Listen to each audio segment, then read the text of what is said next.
Hello everybody and welcome back to Cinderella Phenomenon, and we're on to chapter 1 of the main story, and yeah, we'll continue on. I will probably be doing it in the recommended route, so it'll be Rod, Karma, Rumpel, Fritz, and then Waltz. So yeah, we'll just hop straight to it. When I open my eyes, I am still on the streets. I must have fallen asleep. But the nightmare continues. I am cold in my rags. I hold myself for warmth, willing some of the cold away, but fail. My feet are numb and in pain, caked in a dirt that I have gathered from walking barefoot around town. Well, there's a frightful sight. Beggar probably thought she could try her luck with the nobility that live around here. Oh, just look at how ragged she looks. What are you looking at? At two women that lack the basic manners of a noble upbringing. Silence, girl. Do you know who you're talking to? No, and I don't care. What nerve! Let's just go. There's no reason to stoop to a commoner's level. I will remember you, and once I break this curse, I will make you regret your words. I've become acutely aware of the fact that I have not eaten anything for almost a day. I have been sitting here, thinking on the new mess that is my life. But moping around will not break my curse. Crying will not help either. I should find that witch first, but how? I have no idea where she is. Delora, I swear I will make you regret doing this to me. When I find you, I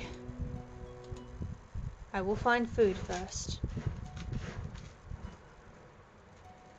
Is this all the king thinks I am worth?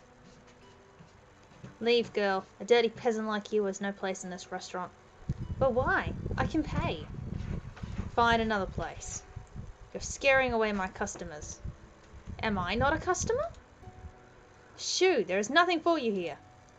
He just swatted me away like a fly. The nerve! Sensing that this will get me nowhere, I ball my hands into fists and walk away. I get the same treatment at the next 3 restaurants I try. I am treated as something less than dirt, like my money has no real value. I am the crown princess. They have no right to turn me away like this. I have been eating stale bread, anything to keep the hunger at bay. The bread barely helps. Out of the corner of my eye, I notice a small bakery. There are croissants on display that make my mouth water.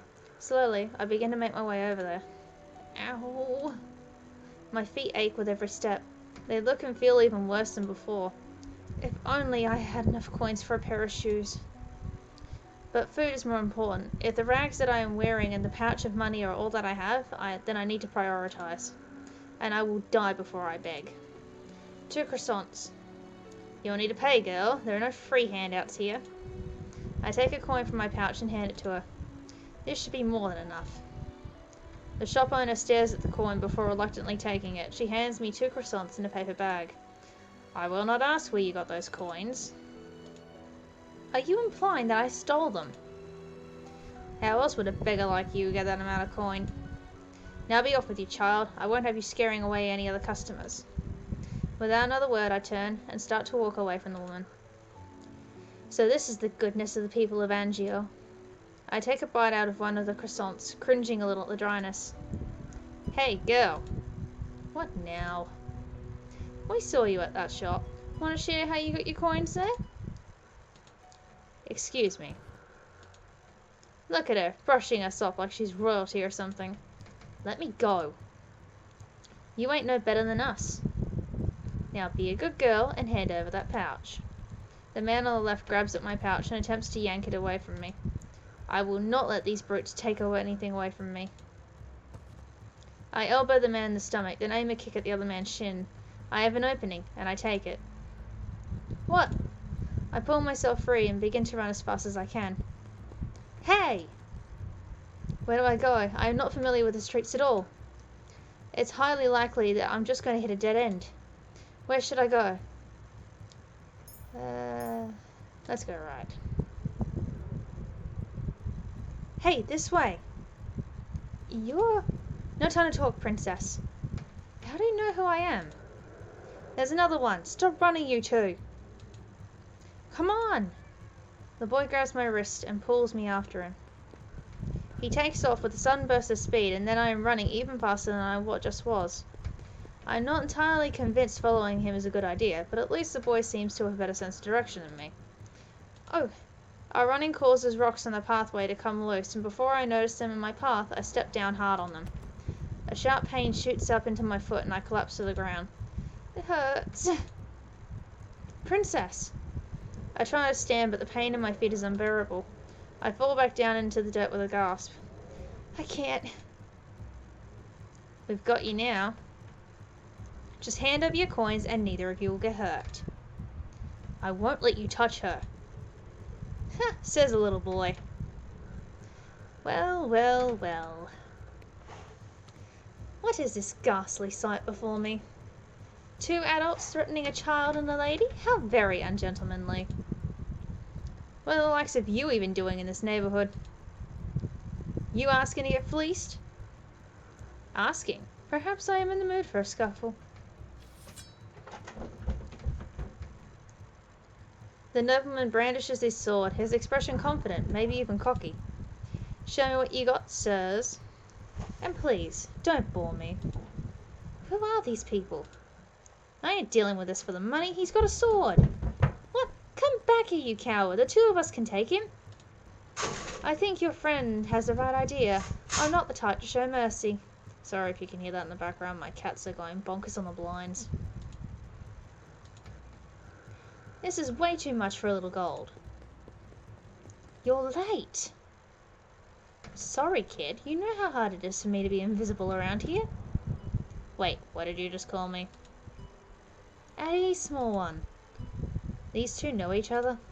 I don't even know what's going on anymore. I feel ill.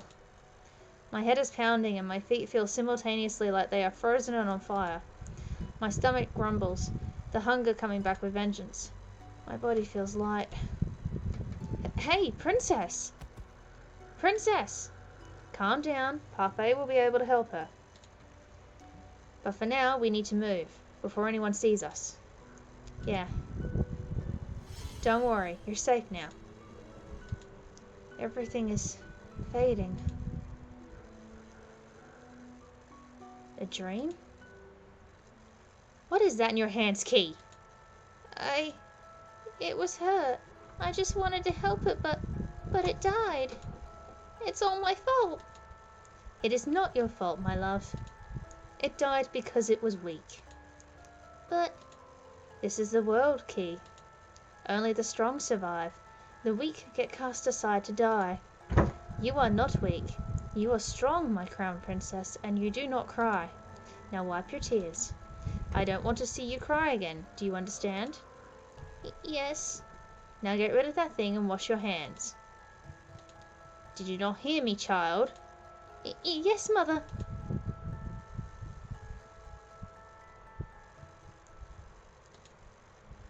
Oh, you're awake. Where am I? This isn't my room. My hand flies to my chest where the little glass slipper hangs from my neck. Still here. Are you okay, miss? This girl is the maid that tore Dolores' dress. The one I fired for her clumsiness. Miss? To think that I would meet her again here, like this.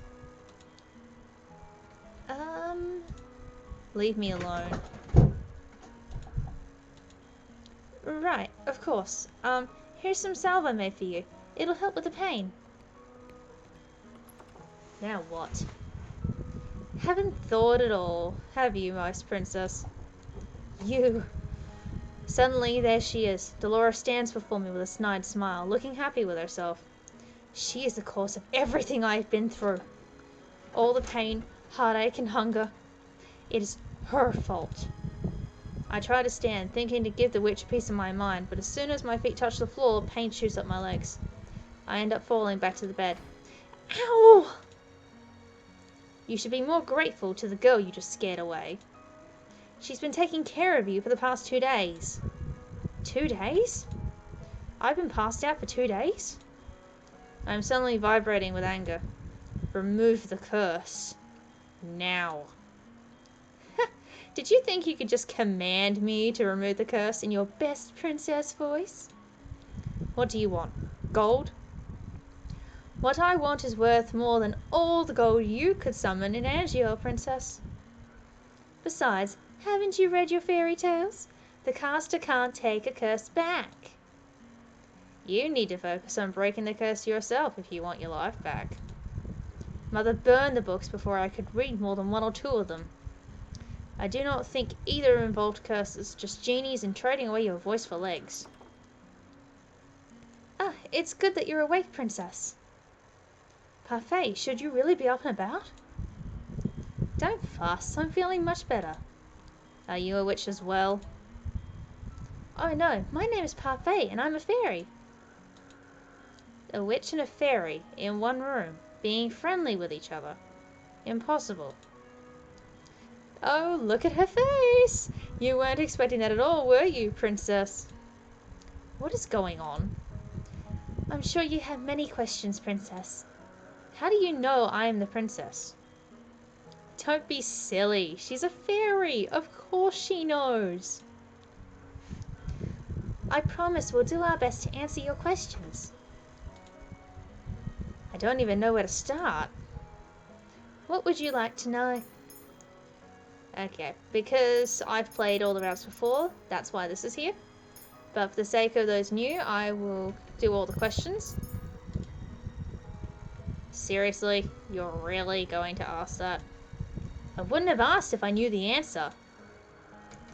You have such a temper on you. Very well, this one's got a simple answer. It's because you are cold-hearted, cruel, wicked princess who deserves to be punished. Delora! A curse is the only way to force you to change your horrid ways. Parfait, whoops, sorry. Delora, you could have put that more nicely. I'm pretty sure I was already being nice. Change? Why do I need change? Are you completely unaware of how heartless you are to other people?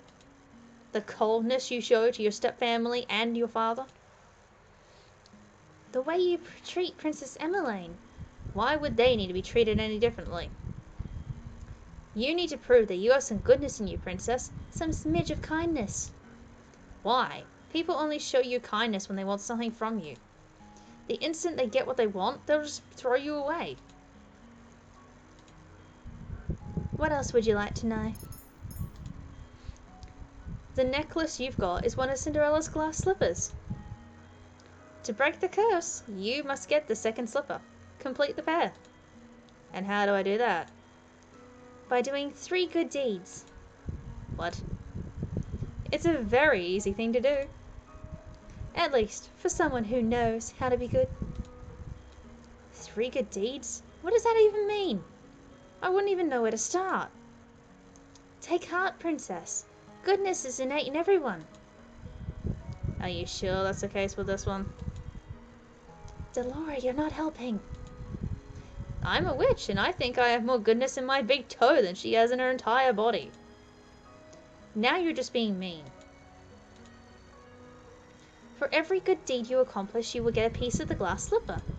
When you've gotten all 3, you'll complete the pair and the curse will break. Simple. I suggest you start by polishing that attitude of yours. What else would you like to know? I think you know the answer to that one already, princess.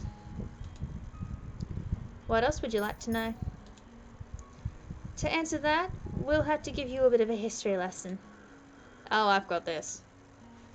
Once upon a time, in a kingdom far, far away, there were 2 crystals. Dramatics aside, there is one crystal in the kingdom called the Crystalline Lucis. It is powered by happiness and love. The other is the Crystalline Tenebrarum, powered by fear and anger.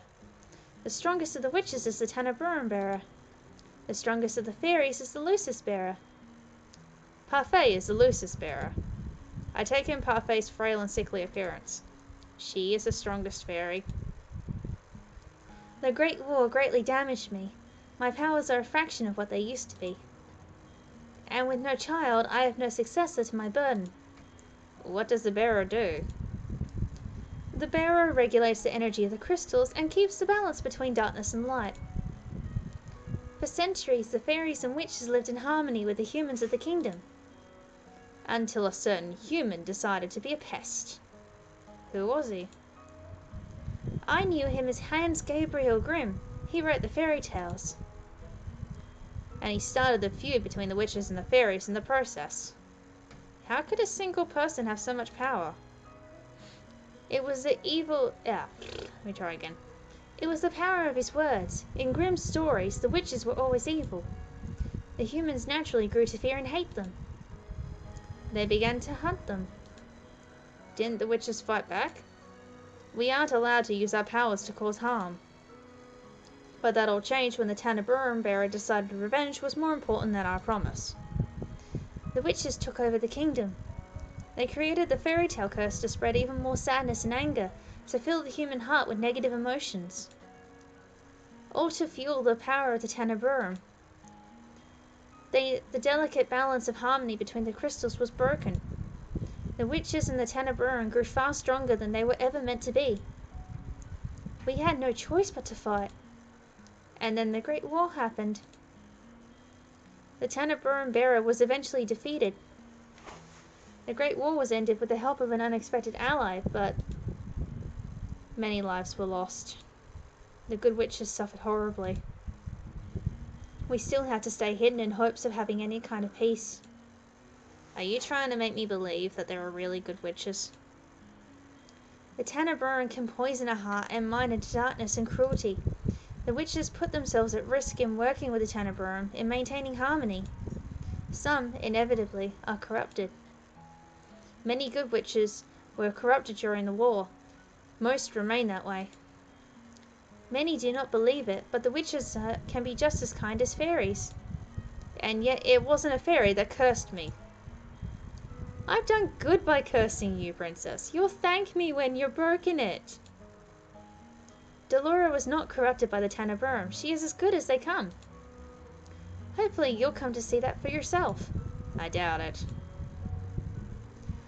Apart from my own inherent goodness, Parfait and I are working together because we have a common goal, which is to restore the balance between darkness and light.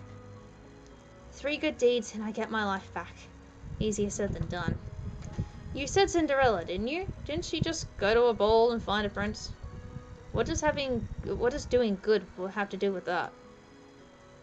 Going to a ball, finding a prince, it's all so old-fashioned. No fun in that. Cinderella is a girl with a pure heart. She's always willing to help others, even when they are cruel to her. Anyway, I have brought some clothes for you. I'll leave them on the table. We'll be waiting outside. There are some people I'd like you to meet. I cannot believe this. I look down at my neatly bandaged feet. I have to admit that while sore, they are nowhere near as painful as they had been 2 days ago. Here's some salve I made for you. It'll help with the pain. Why would she even care? I was the reason she lost her job at the palace. Oh, she probably doesn't remember me as the princess. But still, she has no reason to do such things for me. I ignore the salve for the time being and gingerly stand up, testing my feet for pain. The injury is definitely healing. I slowly walk over to the table and change into the clothes that have been left there. The dress is nowhere near as luxurious as the ones that I wear in the palace, but still it is far improved from my rags. All my life I've never had to lift a finger, and now I will not let them see how much they have rattled me. I refuse to break. Just watch me. I will free myself from this curse.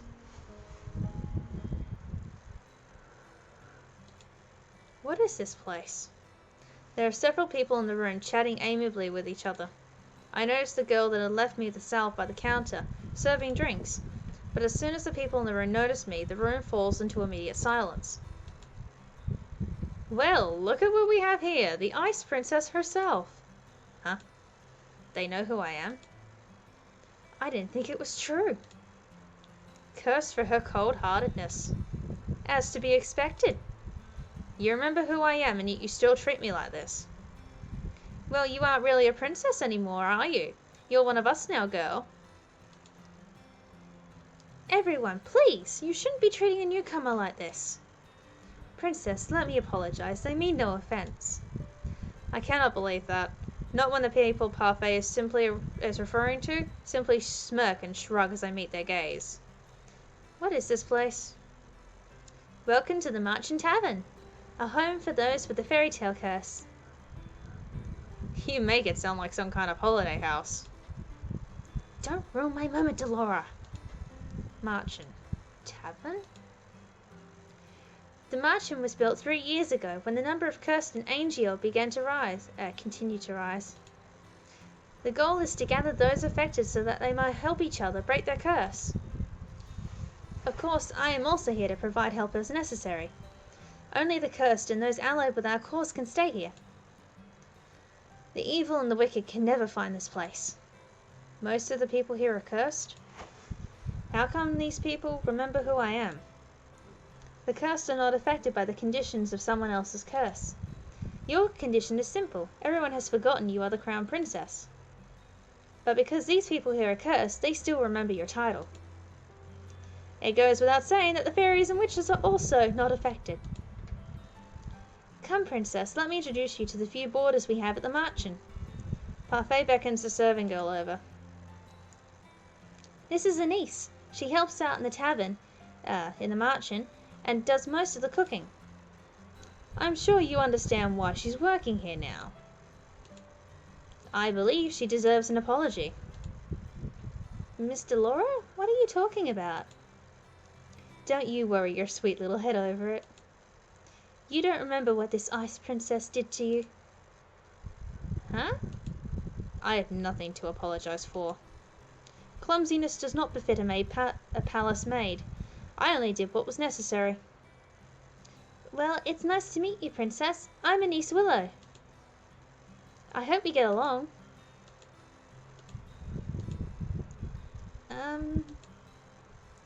Really? This is how you're going to start doing good? I don't believe I asked for your opinion. Please, you two, no fighting. I hold my tongue as Parfait leads me to two people whose faces are incredibly familiar. They are faces I have seen in the palace before. This is Jurian Valiant and Garland Belrot. How did you know? Both of you were in the Order of Caldera. That's right. They were two of Sir Alacaster's best knights. It was a big surprise when they both left a year ago. I only found out recently that it was because they acted against Sir Alacaster's orders. They were stripped of their titles and dishonorably discharged from the service. What are you two doing here? We help the fairies. They and Anise are exceptions, and are allowed in this tavern without the curse. Jurian and Garland lend us their strength to help protect the Marching. Protect? From the witches. They do anything to make sure their curses remain unbroken. And what about you? I am an exception. Also, I'm good. You keep forgetting the good part. Remember, not all witches are evil. Your curse is a test. A test? Originally, the wicked were cursed so that they could learn to change. Their curses were meant to teach them a lesson. I'm hoping your curse will teach you a lesson too, Ice Princess. I really am only trying to help you. I don't need you to show me how to change. I just want my life back. Well, to do that, you'll have to break your curse. Try and make some friends, Princess. They might be able to help you break your curse. Oh, I'd love to hang around and watch the princess try to be friendly. We have work to do, Delora. Fine. Try not to make any more enemies, Princess. The instant Parfait and Delora leave the room, the temperature drops several degrees. Now that I am alone, I feel the constant stares return. Disgust. Contempt. As if I am the reason they are cursed and have to take refuge in the Marching in the first place. Make friends? All I have ever had are my dolls. I've never needed friends. I will break this curse on my own. I was told it was rude to stare. One man suddenly stands up, the anger apparent on his face. His hands clench and unclench into fists as he glares at me pointedly. Durian and Garland placed themselves in front of me, shielding me from the man. You know the rules. What happened in the past stays in the past. And no one is allowed to harm anyone else in the marching. If you cannot comply, you are no longer welcome here. No matter, the Ice Princess will get what's coming to her. He throws one last glare my way before sitting down again. Break the rules and you'll get what's coming to you. That goes for everyone here. Durian's tone is cold and firm. There is no doubt that she means what she says. So these are the great knights of the Order of Caldera. The marching begins to settle down, and everyone eventually goes back to their conversations and meals. I walk toward an empty table, realizing that I am being deliberately ignored. I become immersed in my thoughts as I sit down. One thought, however, comes to me immediately. They hate me. They hate me somehow, when I've only left the palace twice in my life. How did this happen? The only people who treated me with any respect were Anise, Durian, and Garland. Is it because they cannot remember who I am? Maybe being in the marching is not such a good idea. I doubt anyone here wants to help me break my curse. They'd rather see me suffer under its weight. 3 good deeds? How am I supposed to accomplish 3 when I do not know if I can even accomplish 1? May I join you? I look up and stare in shock at the beautiful lady from the toy shop. Her beauty still manages to take my breath away. What is she doing here? You were in the toy shop. Ah, yes, I was there picking up some items for a friend. I am humbled you still remember me. Allow me to introduce myself. I am Miss Karma. Your name is Karma. A suitable name for someone as beautiful as me, no? Karma, your narcissism is going to scare the princess away. Oh, you are that magician boy. Boy? Oh, how appropriate! Boy! Call me that one more time and I'll ruin that pretty face of yours. You would hit a lady? How savage! Anyway, I'm Waltz Cresswell. I have the Neverland curse. What about you, princess? What's your fairy tale curse? Does everyone share what their curse is? We talk about it freely in the marching. The whole point is helping each other break our curses, after all. Hard to do that if we keep our fairy tales quiet. He pauses and narrows his eyes slightly. Well, some people keep their fairy tales a secret. He eyes Karma briefly, cocking an eyebrow. The smile never leaves Karma's face. Has anyone managed to break their curse? I've been told that a few have. A few? That's not very reassuring. Well, at least the curses can be broken. I cannot particularly say that reassures me either. What ails you, darling? Is it your curse? You can talk to us about it. Tell us what it is. Cinderella. Oh goodness, Cinderella. That explains the nature of your curse, only it's been reversed, hasn't it? Riches to rags. That's one way of putting it. Karma, you're not helping. You really are better off ignoring him, princess. He mostly speaks nonsense. He.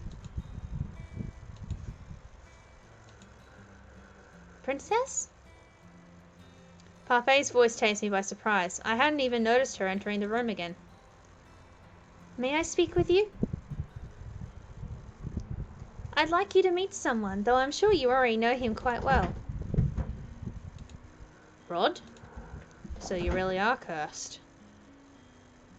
I was the one that gave Sebi to Rod so that he still had some way to voice his opinions. Sebi? Short for Sebastian. Cute, isn't it? It's nice to meet you, princess. Sebi's voice changes when it greets me. The tone it uses is lower whenever it speaks to Rod. Perhaps that is what Rod's voice actually sounds like. Wait, if he remembers me, does that mean... The mermaid's curse. What? That is my curse. Rod has been mute all this time because he's cursed? Does everyone else know? Obviously, they are my family. Even the king? He knows as well. So am I the only one you never told? I didn't think you particularly care either way. He is not wrong. Yet I cannot believe I did not know. I was left out once again. What are you doing here? I have been trying to help Rob with his curse. That is why he comes to the mansion from time to time. But I don't even want. Anyway, I only came here today to confirm that you were truly cursed. I wanted to see it with my own eyes. It was a big surprise when I woke up one day and you weren't in the palace. An even bigger surprise when I found out no one remembered you. It's been days since I was cursed. I wonder, how are things in the palace? Livelier. Happier. Happier? I've never seen my family happier than they are now. I'd say it's a good thing you aren't a princess anymore. I'd always thought Rod didn't really care about me regardless, but is this the truth? You hate me? You have no right to start acting the victim now. Not when you've treated my family with such disrespect. The only reason I didn't say anything before is because Emmeline didn't want me to. I'm happier too, now that you're gone. I don't have to pretend to like you anymore. I'm going to return to the palace now. I'm gone and they're all happier. Your very existence has been erased in the palace. They've never known you. That doesn't mean they're happy without you. Even the king. What did I expect? Why did you bring me here? The people in the mansion, they... I shouldn't have left you alone in there. I'm sorry. You knew how they felt about me. What have I ever done to them? Now isn't the right time to explain. When will it ever be the right time? So many things have already happened to you. I need you to be patient, Key. Has the prince already left? Yes, he has. Princess, we'll talk about this later. For now, you must focus on breaking your curse. Did I miss something? No. Right. Maybe the fairy is right. I don't think I am ready to find out how I made so many people hate me. Well, Parfait? Ah, whoops, wrong voice. Well, Parfait, I think it's time we get down to business. What should we do with her? What are you talking about? You, of course. You've got nowhere else to go, right? She is right. I think back to the days I spent on the street and shiver. I would do anything, so long as I don't have to go back there. The princess can stay at the mansion with me and the rest of my boarders. I'd almost forgotten what hope felt like. But you'll have to work in exchange for a room. I celebrated too soon. What? Magic has its limitations, just like everything else. Money doesn't appear out of thin air, not even for a fairy.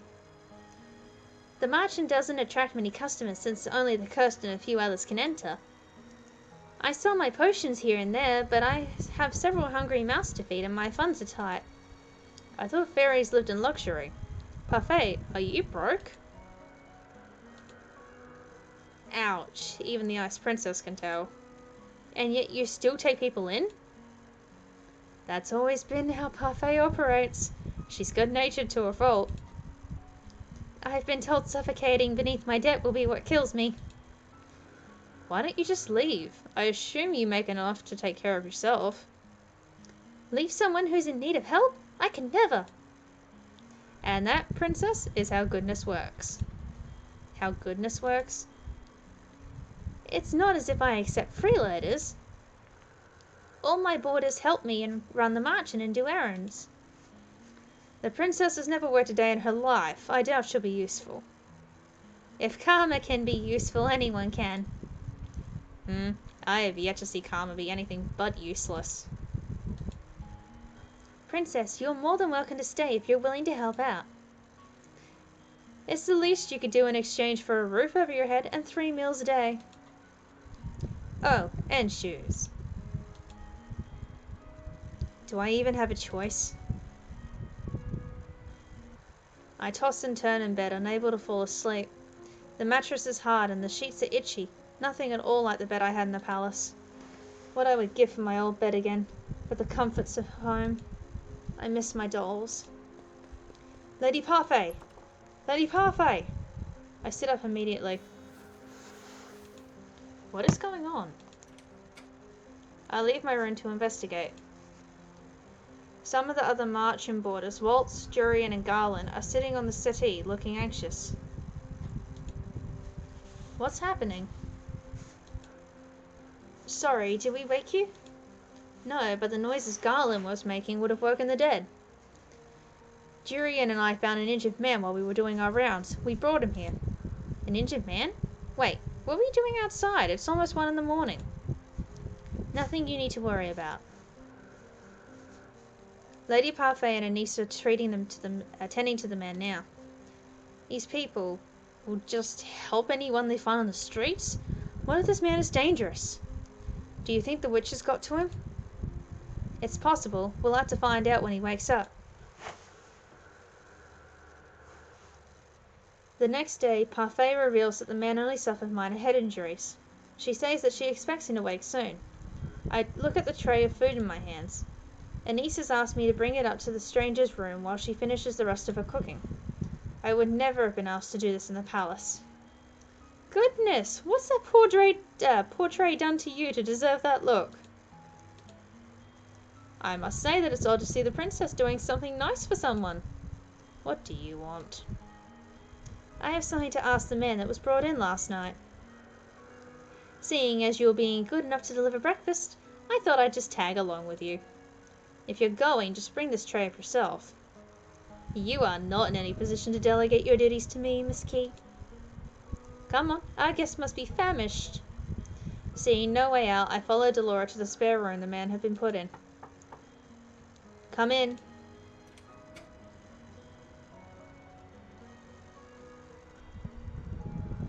I thought the man would have been old, but to my surprise he looks young, probably in his early 20s. He seems lost in reverie as he stares at a small notebook. Good morning. Good to see you're awake and breathing. The man looks up at her when she speaks. The instant he sees us, his eyes widen. Why is he staring at us like that? Am I dead? What? I'm in heaven.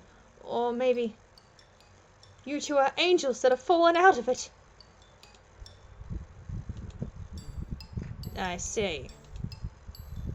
What can a humble gentleman like myself do for you lovely ladies? Ah, you could join me on this bed. It's very comfortable and there's plenty of room for the both of you. I'll follow your lead on this one, Princess. Princess? Of course, such a beautiful lady could only be a princess. Look at the noble way you hold up the tray. If you're going for Rumpel, you have to throw the tray at him. But because we're going with Rod's route, I'll stick with stay silent. But just remember, if you're playing and you want to do Rumpel first, who's this guy, you have to throw the tray at him. Your wish is my command, and my fate, my sweet princess.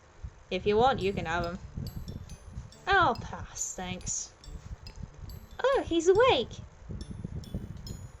Another lovely lady has entered my chambers. I don't think my heart can handle the perfection of 3 of you at once. I think I know how Casanova here got those head injuries. Some lady decided she'd had enough of his rubbish and wanted to punish him. Delora, patience. He may not even be in the right state of mind right now. He did take injuries to the head after all.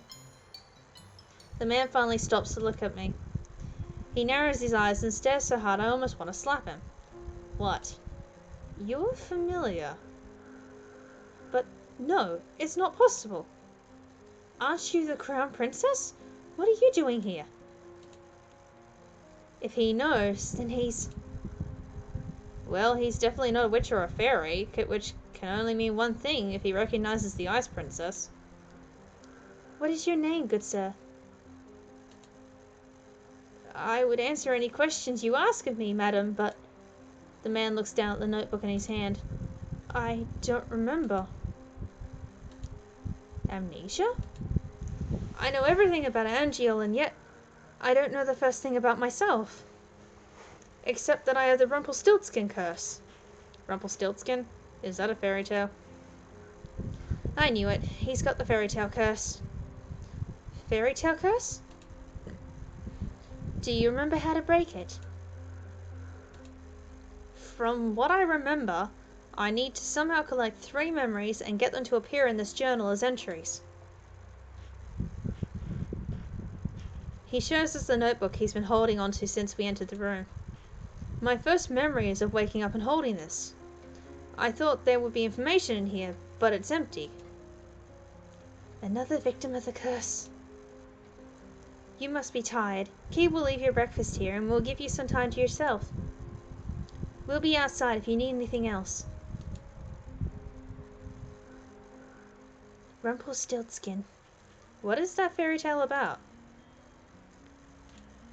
Delora does not do a good job of hiding her laughter.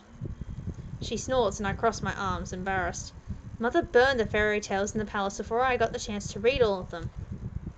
Fine, I'll keep it short. Once upon a time, there was a girl that was said to be able to spin straw into gold. The king found her and locked her up in a tower. He said he wouldn't let her out until she turned all the straw in the room into gold. But the girl was just a regular human girl. She knew she would never be able to turn the straw into gold and feared that she'd be locked up forever. That was when an odd little man appeared before her and offered to do the job for her if she gave him something in return. The girl gave him her necklace and the man spent the rest of the night spinning the straw into gold.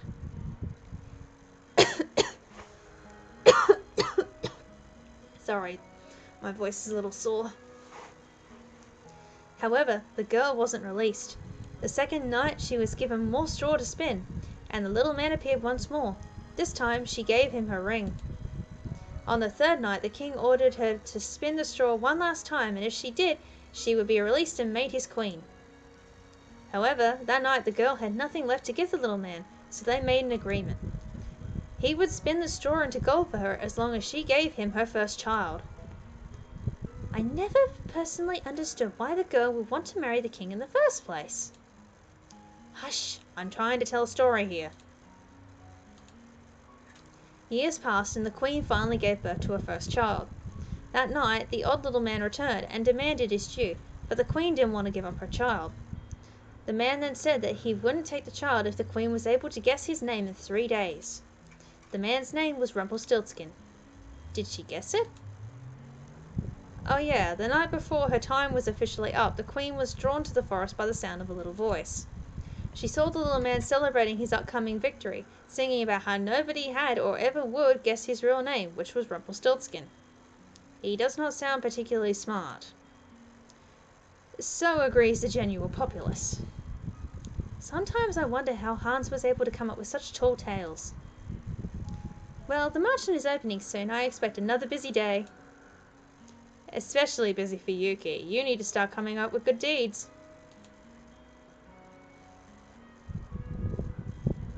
The amnesiac Casanova was allowed to stay at the mansion with the other boarders. Because he still seemed capable, Parfait sent him to work as one of the mansion's servers. Anissa's protest that he remain in bed fell on deaf ears. Parfait couldn't very well throw him out, not while knowing that he had nowhere to go. I would be incapable of showing him such kindness given all the nonsense he spouts at us. The people that frequent the mansion began to steadily ignore me altogether, like I do not exist. It is better than the stares and the hateful looks. Rumpel, you aren't here to flirt! But this lovely lady's unattended. Sir Rumpel, please, you're making me blush. Because the man couldn't remember his name, he fashioned one from his own curse. Rumpel. I think it suits him. I will never understand Parfait. This amorous waste of space is just about as useful as karma. I've returned. Speak of the devil. Did you miss me? Karma had left abruptly yesterday, saying that she had something very important to take care of. Waltz trails in after her now, carrying several boxes in his arms. Why am I carrying these? Because you made me run that errand for you at the toy shop the other day. And because a gentleman carries things for ladies. I'm going to drop them now. Those boxes contain very important contents. Welcome home, Miss Karma. Nice to see you survive the trip waltz. Thank you, Anise. So this is our new housemate. We have not had the opportunity to meet. I am...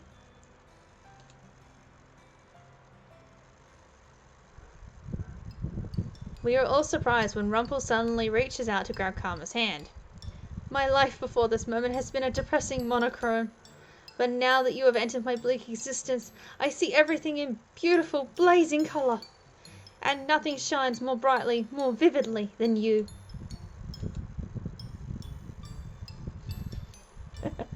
I am Rumpel, my sweet. Let us talk of marriage. Oh, I love this scene. I stare at Karma, waiting for her to flirt back. At the very least, I expect her to wave Rumpel away for being a fool. But she remains eerily silent. Answer, my angel, I beg of you.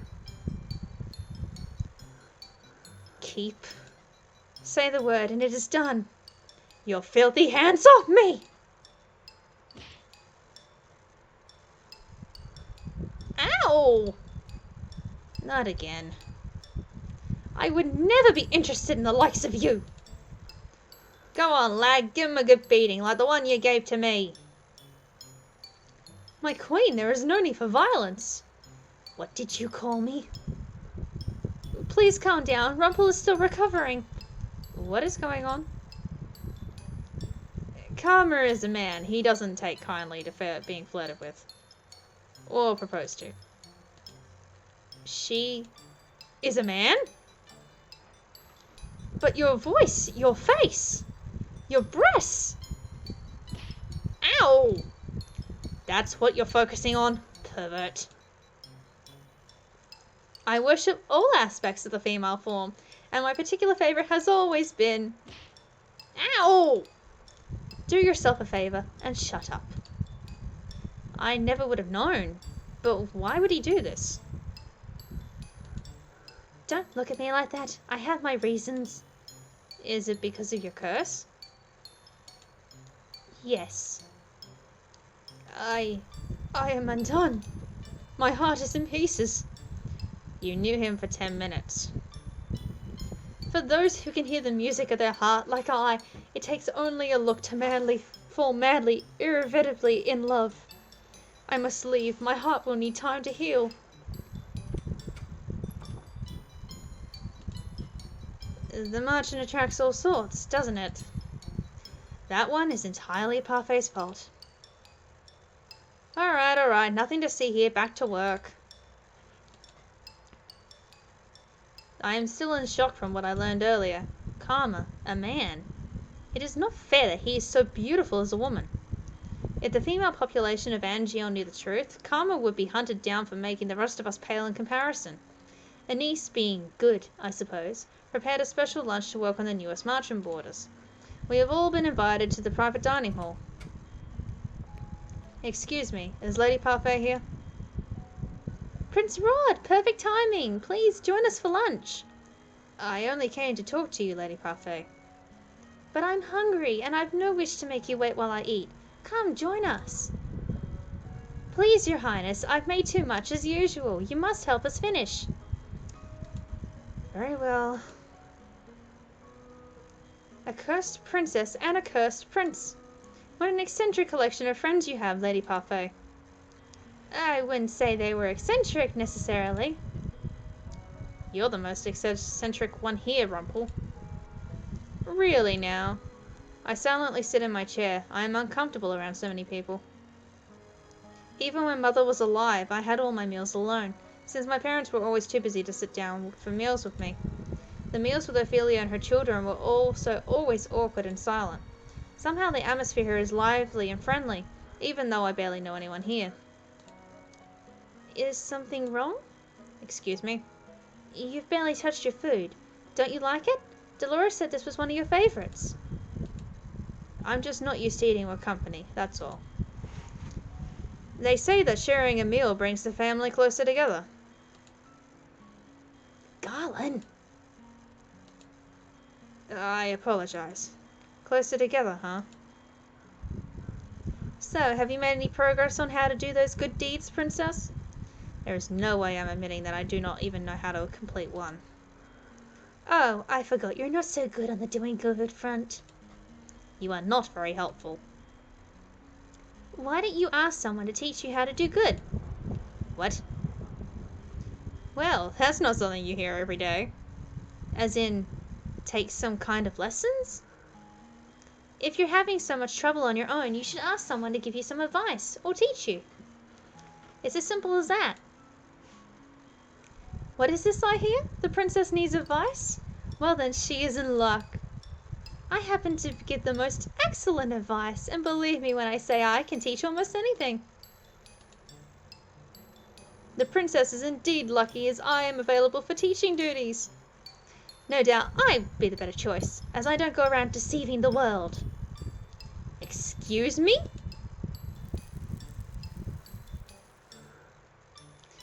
From one-sided flirting to bitter enemies, and all in the span of a few hours. The man broke my heart! Anyway, I'd also be happy to help you in any way I can, Princess. And I'm sure your stepbrother would be happy to help as well. I don't think I would make the best teacher for this sort of thing. I only teach others how to fight. Never mind the fact that Jurian herself still struggles to be good. What? You're lucky, aren't you? So many people are willing to help you. Why? Why are you all willing to help me? That's what we do at the Marchen. We help each other. Lesson number 1. Doing good means helping whenever one can. Just let any of us know if you want our help. Trust no one but yourself. You need not care for anyone but yourself. This is what Mother in the last few years have taught me. I have always been alone, and it is easier that way, and yet these strangers, these people that I've only known for a few days, are so willing to help me when they will gain nothing in return. Is this the goodness I was meant to see? Father? Sorry, let me try that again. Father? How can I even begin to trust and care for others when I've forgotten how to do so? I am slowly beginning to understand what I must do.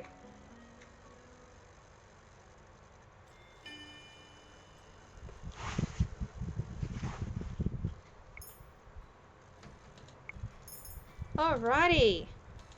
We'll leave it off there, and yeah, we'll come back and do chapter 3 at another time.